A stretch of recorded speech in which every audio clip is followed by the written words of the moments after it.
Good afternoon, everyone, and welcome back to the Brisbane Grand Slam. We are live here with the skinny singles portion of our afternoon. We have the gentleman on screen at the moment, just having a bit of a warm-up. We will have Jimmy Joe taking on Michael Slater in a semi-final for our 65 plus 3.49 plus division. Sitting alongside me, head referee Mark Taylor, jumping behind the mic, mate. How are we doing?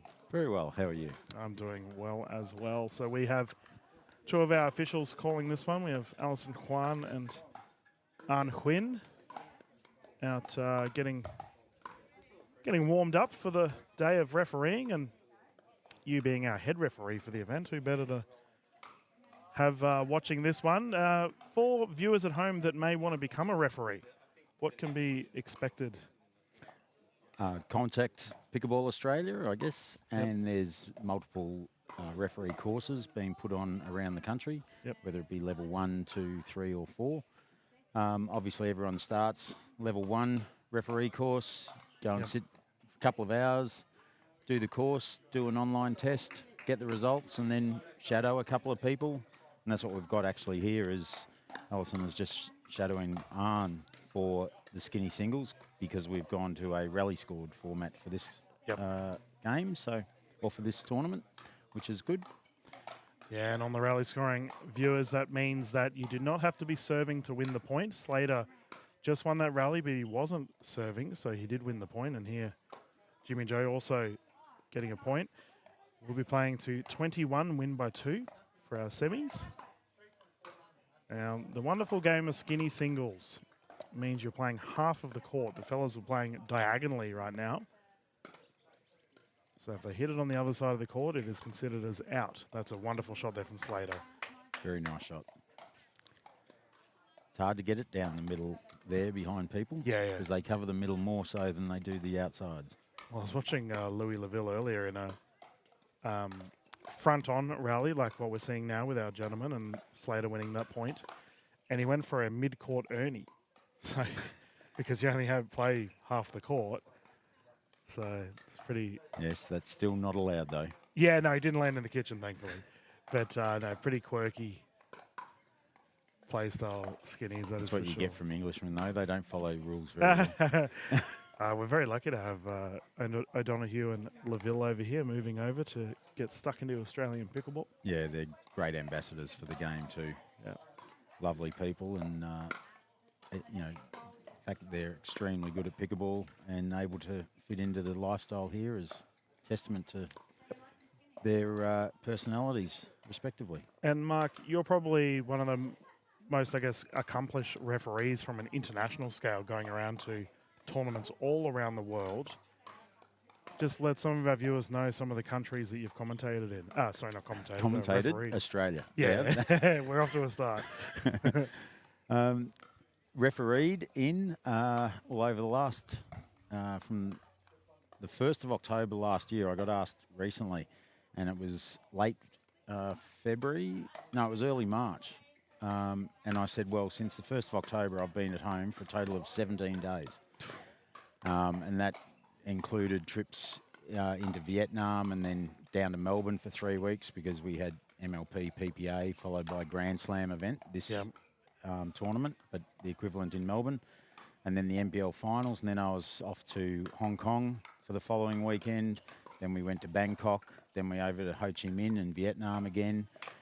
And then the Philippines. And then we came home for about 10 days before we headed to Dubai and then over to India for the World Pickleball League, the inaugural season of World Pickleball League. And I was head referee for that, and that was one of the most amazing tournaments put on. And that's where I actually met Molly and Louis. They were two of the players there. And then that finished on the 3rd of February, or 2nd of February, I think. And then on the 3rd of February, I was also in Mumbai to do the Global Pro Pickleball League. So that went for another week. And then I was back and I had 3 weeks on the Gold Coast doing various tournaments. So I'd hardly been at home at all. And upcoming, I've got to do Dubai in about 3 weeks, then to Ho Chi Minh, and then I'm waiting on a phone call either to do Paris or Tanzania. Yeah, wow, okay. Because that's late May, and then I'm off to Chennai to run some coaching over there, and also the Chennai Open. So That's in India. yes, Yep.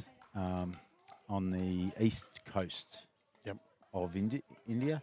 So yeah, so it's taken me all over, and obviously with at the World Pickleball League, Sam Basford was one of the coaches. He's from England, and Ollie Strecker from Germany, and they've made some inroads into trying to get me over there to ref in Europe. Yeah, that's So awesome.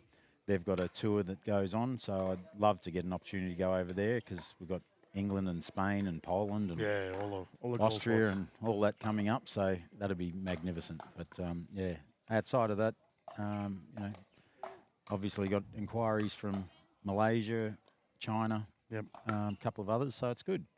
And it just goes to show viewers, you do not have to be I guess a player to go and visit. Obviously, Mark, you play a lot, but you can Not travel as much around. as I'd like to. Yeah. We've got the halfway point, by the way, viewers, as we are doing rally scoring. Slater's moved to an 11-4 lead. But that's fantastic. Like, you've seen the world through the wonderful sport of pickleball. But before refereeing pickleball, you were also an official in several other sports. Yeah. This is actually the sixth sport I've refed internationally in. So it just sort of came naturally, and having played various sports and everything, and knowing the importance of having a referee or umpire, depending on the sport, or official, whatever you want to call them, for their respective sport, to be able to enable the players to concentrate on what they do best rather than worrying about little things makes a massive difference. Yep. And so I sort of fitted straight into pickleball reffing, and have come through, I guess, fairly quickly. But given the background, it's it's something that has Second nature. always come naturally to me. Yep. So yes. No, fair enough. That's awesome to hear. And we are very lucky to have our referees on board in the Australian pickleball scene. I know we got quite a few refs compared to other countries where they might not have any at all. We got Slaters on a fairly strong run here at a score of 12-4. And we will show all of the skinny singles matches this afternoon as we're done with our other events. Rounding out the Brisbane Grand Slam. That's a wonderful third shot drop. That was caught on the inside. We'll see if Jimmy Joe calls his shot in or out. He wasn't too sure. Yep.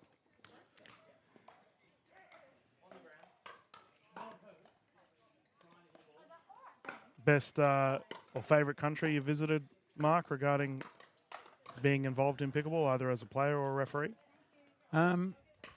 As a referee, I guess the back-to-back pro tournaments in Mumbai, both very different but equally phenomenal. The Yep. World Pickleball League was just something else. I mean, Yeah.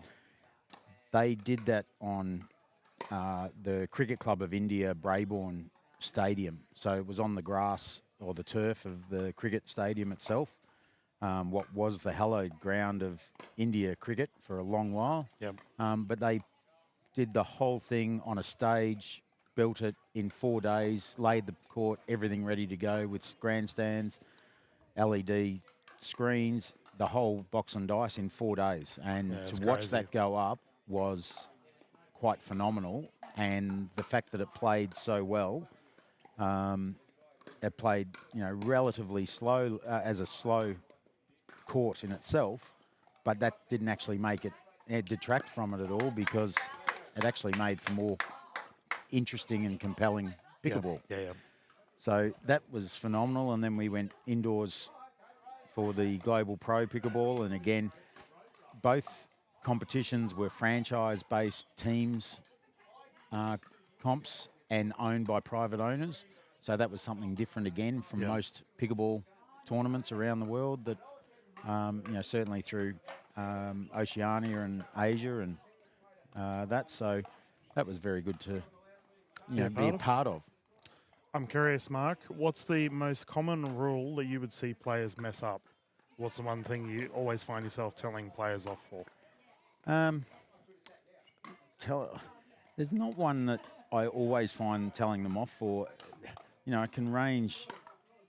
Frustration is obviously you get to a final, and unfortunately we don't have the numbers of referees to have a referee on court for every single pool game and everything. And you get to a final, and then suddenly you've got referees, Yeah. and using today as an example, the second serve, and I had to pick up the guy for what could be deemed an illegal serve, and yet he's sort of come through without anyone ever questioning it. Yeah. So it's not, I guess, players will their perception of what they do and what actually they do is quite often two different things.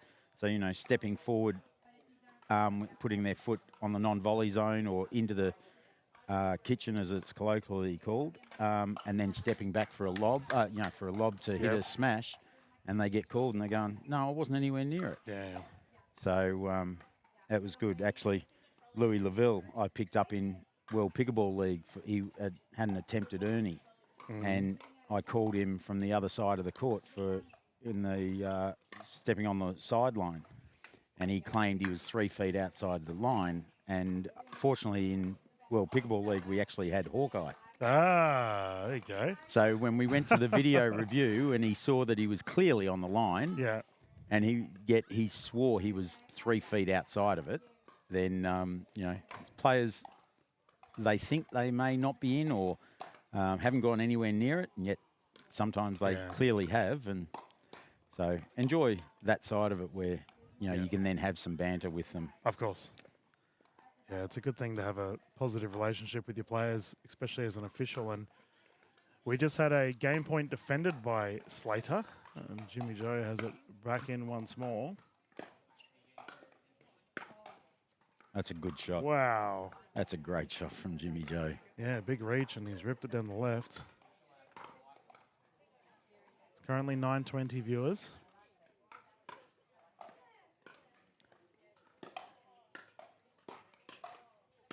Nice. Continues to build.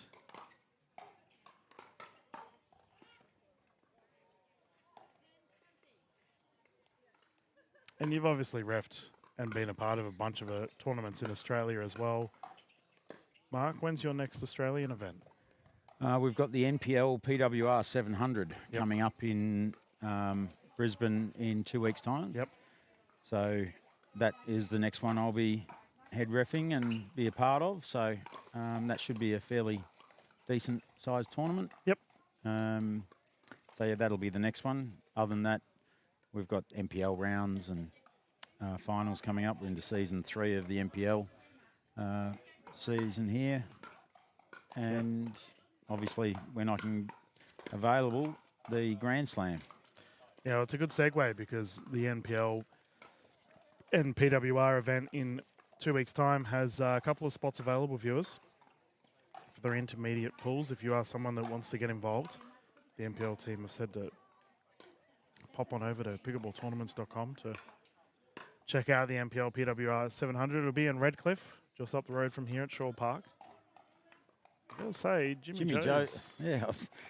Jimmy Joe's rattled off 5 or 6 points in a row. Suddenly a 6-point game, and we've got a timeout here on the side of Slater. Viewers, we might go into a quick commercial break, and when we return, we'll find out who will take the skinny singles match.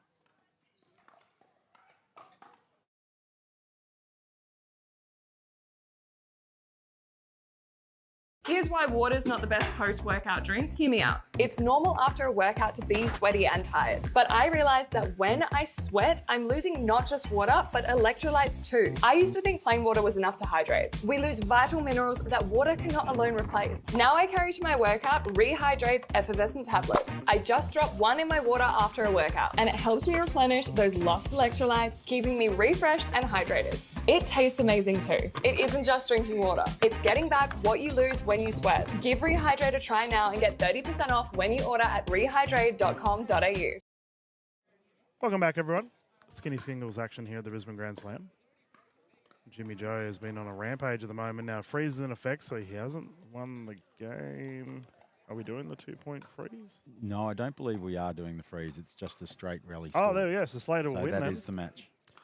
Takes it 21-14. Viewers, we will continue the broadcast here. Thank you for jumping in the booth, Mark. That's all right. Anytime. Good little piece of insight there for our players on the life of a referee. No, very good. We've had 3 or 4 refs. Going back to your first question about how they get involved in reffing, we've had 3 or 4 refs that have come and shadowed for the first time this this tournament. Yep. And this is a great tournament to actually shadow at because it's just such a fun tournament. You know, everyone's quite relaxed. It's not doesn't have the pressure of some others, so it's That's good. fun. It's a good time, and everyone's had a blast thus far. But viewers, we'll continue the streams here on the PTA YouTube and Grand Slam Facebook page. I will mute the audio, and once our next match is ready to go, we will jump back into the skinny section singles action here for your Monday afternoon of pickleball. Thank you.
Welcome back, ladies and gentlemen. Grand Slam Series, Brisbane Shaw Park Tennis Centre.